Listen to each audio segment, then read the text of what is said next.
हाँ, बस एक निवेदन है कि शंकराचार्य को 8वीं शताब्दी में माना गया है, दत्तात्रेय को नहीं, दत्तात्रेय नहीं, शंकराचार्य को, और ये गोरखनाथ जी को 11वीं शताब्दी में। ये गलत है, ये इतिहास बिल्कुल गलत है जी।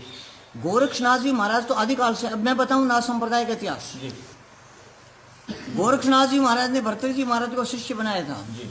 तो भर्तृहरि जी महाराज विक्रमादित्य के बड़े भाई थे। जी। विक्रम संवत 2076-77 चल रहा है अभी। जी। ठीक है। जी। तो गोरक्षनाथ जी महाराज 11वीं शताब्दी में कैसे हुए?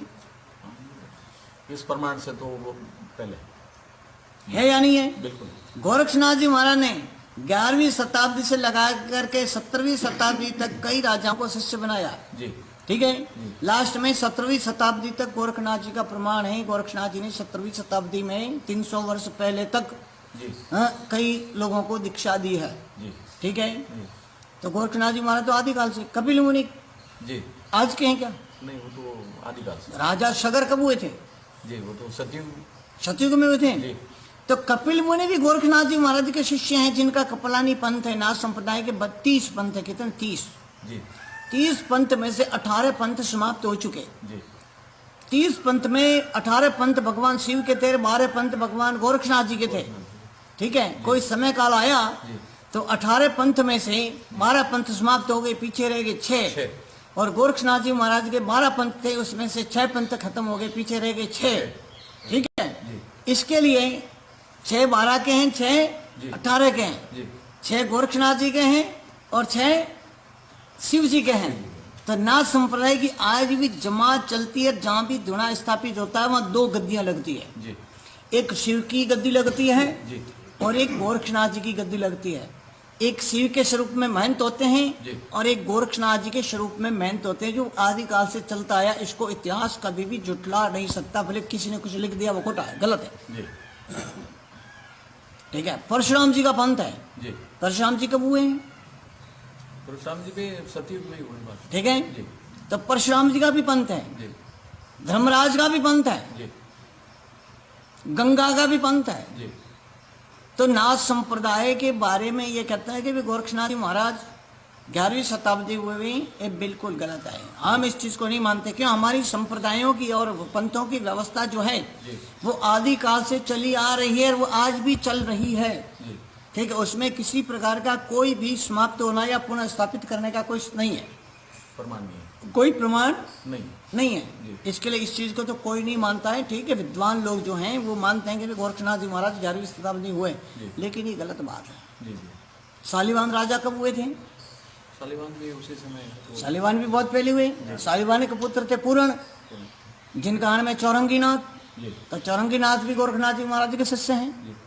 वो भी कोई आज के नहीं है। तो राम कब हुए हैं? त्रेता में हुए। तो राम भी तो गोरखनाथ जी के शिष्य हैं। ठीक है। राम का पंथ है आज। राम का पंथ है। ठीक है। राम के साधु हैं और परंपरा चलती आ रही है। यदि 11वीं शताब्दी में राम हुए हैं तो कोई प्रमाण हमारे सामने पेश करे कि हाँ 11वीं शताब्दी नहीं हुए ना? ये तो कलयुग, ये विक्रमा संवत तो कलयुग से स्टार्ट हुआ है। हाँ, ये है। ठीक है ना?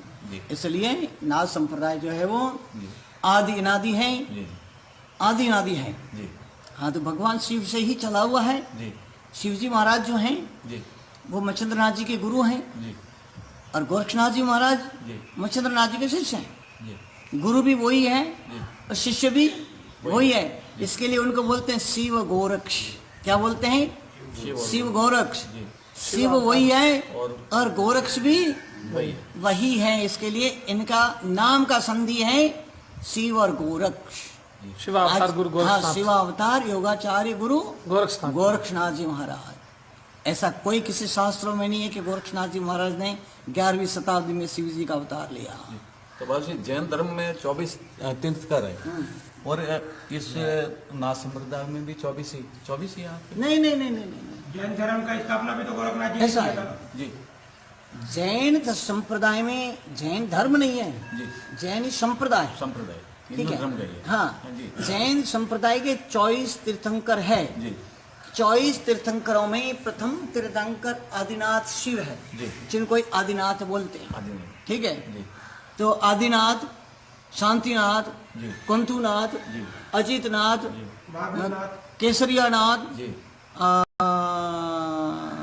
मीननाथ, जी नीमनाथ, जी पारसनाथ जी और नेमिनाथ, मल्लीनाथ, जी। ये सारे मिलकर के 19 या 21 जो हैं वो नाथ संप्रदाय से निकले हुए जैनों के तीर्थंकर है। जी ठीक है। जी। राजा ऋषभदेव जो हुए थे, जी ऋषभदेव के पुत्र थे भरत, जी। जिनका नाम